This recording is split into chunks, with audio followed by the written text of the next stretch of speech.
सती को बहुत गिलानी हुई, पर अब पछताए का हुई जब चिड़िया चुग गई खेत, फिर पछताए क्या हुआ।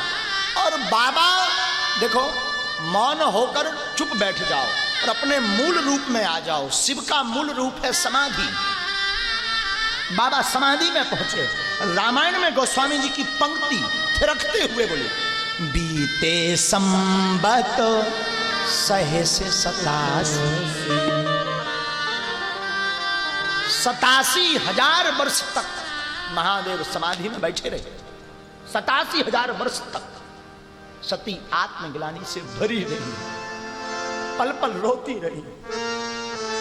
ध्यान रखना, पति को, गुरु को, माता पिता को, भगवान को, जो 4 लोगों को झूठ बोलता, छल करता, वो कितना भी जीवन बढ़िया से जी ले पर प्रसन्न नहीं हो सकता।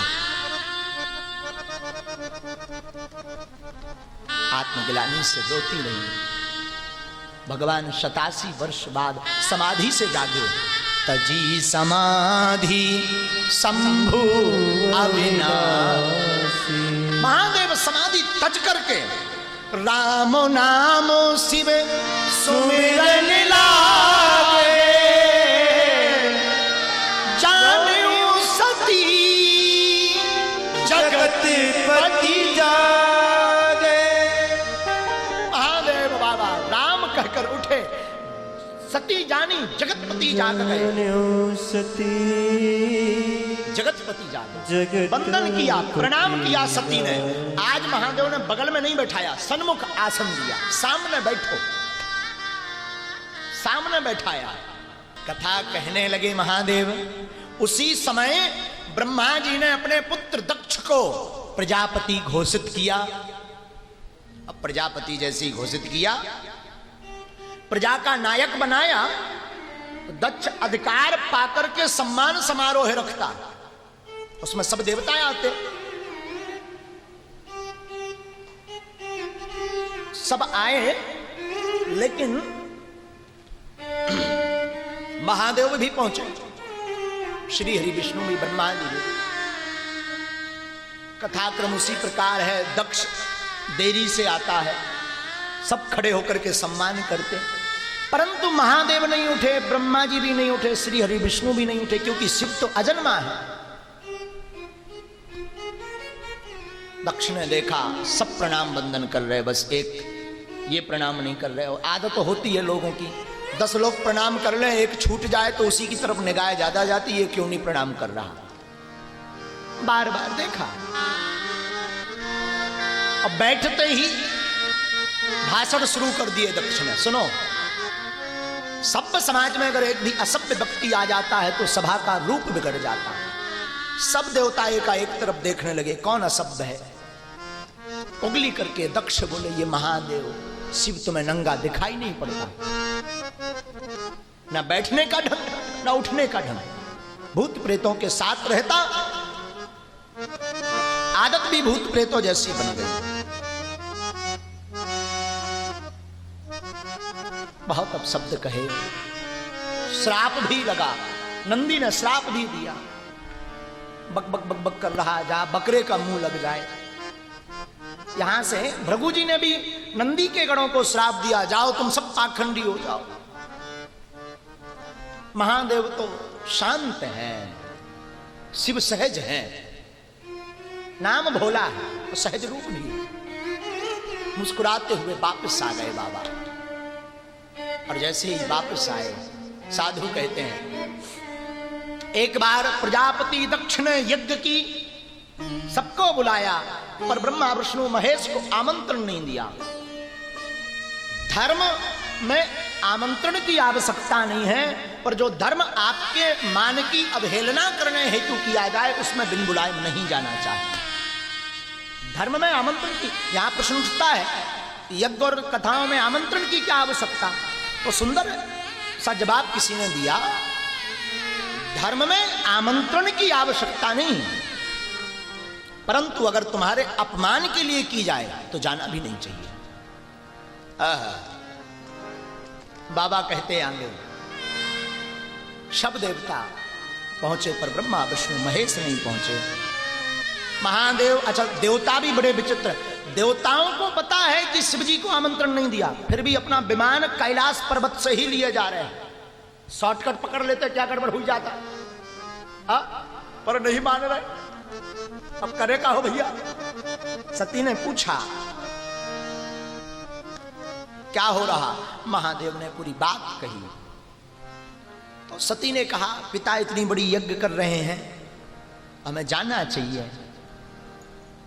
शिव जी ने समझाया वैसे तो 4 जगहों पर बिना बुलाए जाना चाहिए। सती भी कहती महाराज आप कहते आमंत्रण नहीं आया, नहीं जाना चाहिए, और हमने संतों के मुख से सुना कि 4 जगहों पर आमंत्रण की आवश्यकता नहीं है। गांठ बांधने वो कौन कौन सी जगह हैं जहां बिन बुलाए जाया जा सकता है, जा सकते हैं।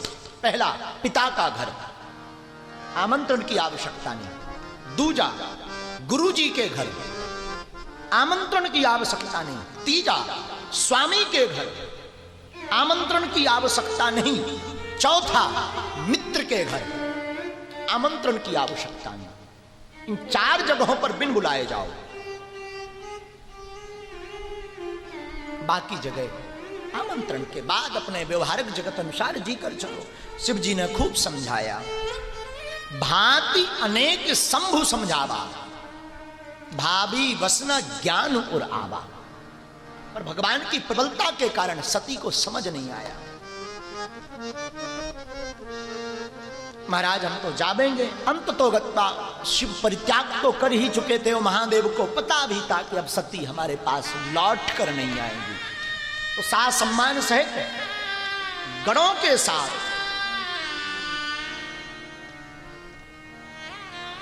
विदा कर दिया। सती गई, पिता भवन जब गई भवानी, दक्षत्रास काहू न सन्माने। पिता के भवन जब गई तो दक्ष ने पहले ही घोषणा कर दी थी, सुनो सती या सती से शिव से संबंधित कोई भी यज्ञ में आए उसका सम्मान नहीं करना, वरना दंड का भागीदार बने। दुनिया अनदेखा कर दे बुरा नहीं लगता, पर कोई अपना त्याग दे तो हृदय कैसा रहता है, दिल से पूछो। और दुनिया सम्मान दे दे, अपना सम्मान ना दे, दिल से पूछो। और दुनिया अपमान कर दे पर अपना सम्मान दे दे, फिर दिल की प्रसन्नता, दिल से पूछो। सती जब पिता भवन को गई, किसी ने देखा नहीं, लेकिन मां आखिर मां होती है। हम पूर्व के प्रवचनों में, प्रसंग में आपको मां का भाव खूब सुना चुके हैं। रामायण में यह प्रसंग ममता का दर्शन करवाता है। प्रेम पूर्वक मां सती को एक मां मिली, पर बहनें जितनी मिली बहुत मुस्कुराता। ये बहुत खतरनाक होता। मुस्कुराना ठीक है, बहुत मुस्कुराना गड़बड़ है।